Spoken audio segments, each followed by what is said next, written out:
राधे राधे। जय श्री कृष्ण। कार्तिक मास की जय।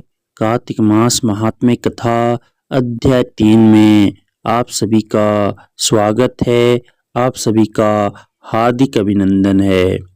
सत्यभामा ने कहा, हे प्रभु, आप तो सभी काल में व्यापक है और सभी काल आपके आगे एक समान है। फिर यह कार्तिक मास ही सभी मासों में श्रेष्ठ क्यों है? आप सब तिथियों से में एकादशी और सभी मासों में कार्तिक मास को ही अपना प्रिय क्यों कहते हैं? इसका कारण बताइए। भगवान श्री कृष्ण ने कहा, हे भामिनी, तुमने बहुत अच्छा प्रश्न किया है। मैं तुम्हें इसका उत्तर देता हूँ, ध्यान पूर्वक सुनो। इसी प्रकार एक बार महाराज बेन के पुत्र राजा पृथु ने प्रश्न के उत्तर में देवऋषि नारद से प्रश्न किया था और जिसका उत्तर देते हुए नारद जी ने उसे कार्तिक मास की महिमा बताते हुए कहा, हे राजन, एक समय शंख नाम का एक राक्षस बहुत बलवान एवं अत्याचारी हो गया था। उसके अत्याचारों से तीनों लोकों में त्राही त्राही मच गई। उस शंखासुर ने स्वर्ग में निवास करने वाले देवताओं पर विजय प्राप्त कर इंद्र आदि देवताओं एवं लोकपालों के अधिकारों को छीन लिया। उससे भयभीत होकर समस्त देवता अपने परिवार के सदस्यों के साथ सुमेरु पर्वत की गुफाओं में बहुत दिनों तक छिपे रहे।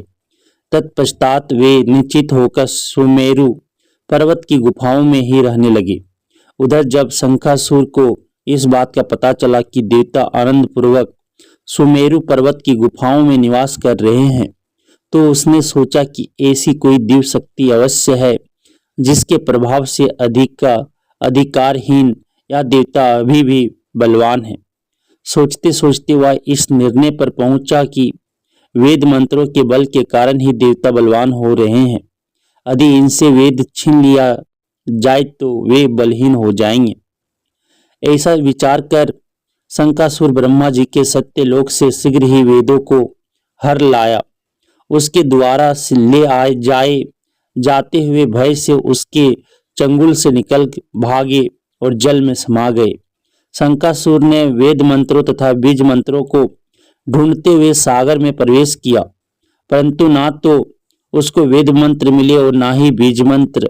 जब शंखासुर सागर से निराश होकर वापस लौटा तो उस समय ब्रह्मा जी पूजा की सामग्री लेकर सभी देवताओं के साथ भगवान विष्णु की शरण में पहुंचे और भगवान को गहरी निंद्रा से जगाने के लिए गाने बजाने लगे और धूप गंध आदि से बारंबार उनका पूजन करने लगे।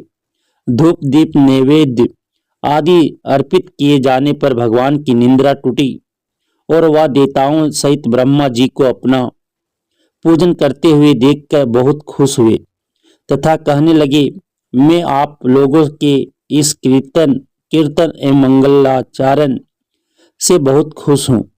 आप अपना अभीष्ट वरदान मांगिए, मैं अवश्य प्रदान करूँगा। जो मनुष्य आश्विन शुक्ल की एकादशी से देव उत्थान एकादशी तक ब्रह्म मुहूर्त में उठकर मेरी पूजा करेंगे, उन्हें तुम्हारी ही भांति मेरे खुश होने के कारण सुख की प्राप्ति होगी। आप लोग जो पाद्य अर्घ्य आचमन और जल आदि सामग्री मेरे लिए लाए हैं, वे अनंत गुणों वाली होकर आपका कल्याण करेगी। शंखासुर द्वारा हरे गए संपूर्ण वेद जल में स्थित है।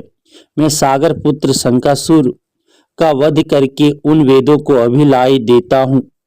आज से मंत्र बीज और वेदों सहित मैं प्रतिवर्ष कार्तिक मास में जल में विश्राम किया करूँगा। अब मैं मत्स्य का रूप धारण करके जल में जाता हूँ। तुम सब देवता भी मुनीश्वरों सहित मेरे साथ जल में आओ। इस कार्तिक मास में जो श्रेष्ठ मनुष्य प्रातः काल स्नान करते हैं, वे सब यज्ञ के अविरत स्नान द्वारा भली भांति नहा लेते हैं। हे देवेंद्र, कार्तिक मास में व्रत करने वालों को सब प्रकार से धन पुत्र पुत्री आदि देते रहना और उनकी सभी आपत्तियों से रक्षा करना। हे धनपति कुबेर, मेरी आज्ञा के अनुसार तुम उनके धन्य धान्य की वृद्धि करना, क्योंकि इस प्रकार का आचरण करने वाला मनुष्य मेरा रूप धारण करके जीवन मुक्त हो जाता है। जो मनुष्य जन्म से लेकर मृत्यु पर्यंत विधि पूर्वक इस उत्तम व्रत को करता है, वह आप लोगों को अभी पूजनीय है। कार्तिक शुक्ल पक्ष की एकादशी तिथि को तुम लोगों ने मुझे जगाया है, इसलिए यह तिथि मेरे लिए अत्यंत प्रतिदायिनी और माननीय है। हे देवताओं, या दोनों व्रत नियम पूर्वक करने से मनुष्य मेरा सानिध्य प्राप्त कर लेते हैं। इन व्रतों को करने से जो फल मिलता है वह अन्य किसी व्रत से नहीं मिलता। अतः प्रत्येक मनुष्य को सुखी और निरोग रहने के लिए कार्तिक महात्म्य और एकादशी की कथा सुनते हुए उपर्युक्त नियमों का पालन करना चाहिए। इति श्री कार्तिक मास महात्म्य कथा अध्याय 3 समाप्तम। राधे राधे। जय श्री कृष्ण।